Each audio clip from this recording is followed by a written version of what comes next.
the proposition and the theology that smallpox and polio were abolished due to vaccination is controversial.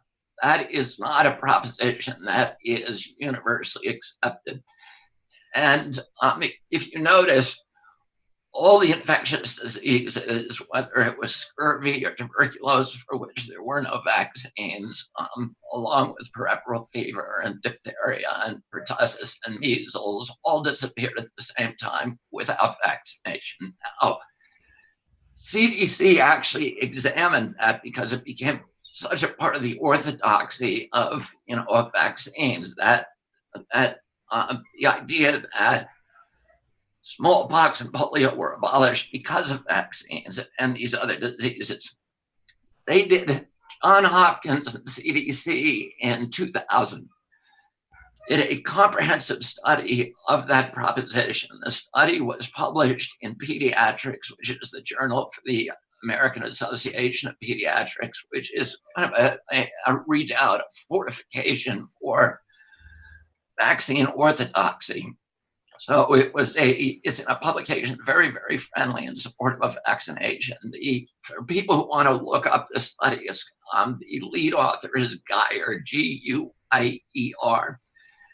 And the conclusion of that study is that the abolishment of mortalities from infectious diseases that took place during the first half of the 20th century had virtually nothing to do with vaccines. It had everything to do with sanitation, with nutrition, with hygiene, with electric refrigerators, with reduction in population densities, and essentially engineering solution, clean water, good food.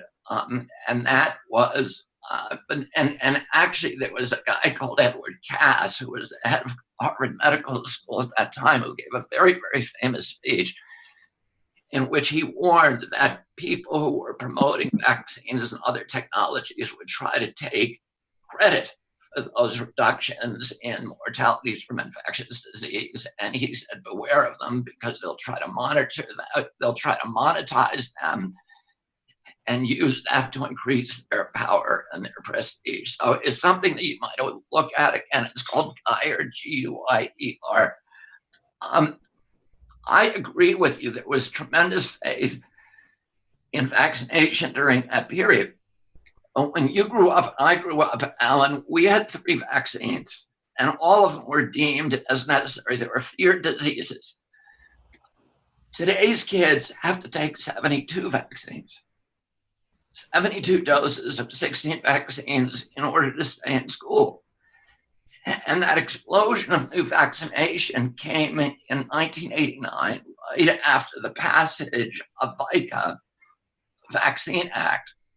The Vaccine Act gave blanket immunity from liability to vaccine companies. And so those companies all of a sudden looked around and they said, holy cow, now we've got a product where we are completely excused from the highest cost from that afflicts every other medical product, which is the downstream liability for injuries. That's the biggest cost for every medicine. Not only that, vaccines have another exemption that most people don't know about. They are the only medical product that does not have to be safety tested against a placebo.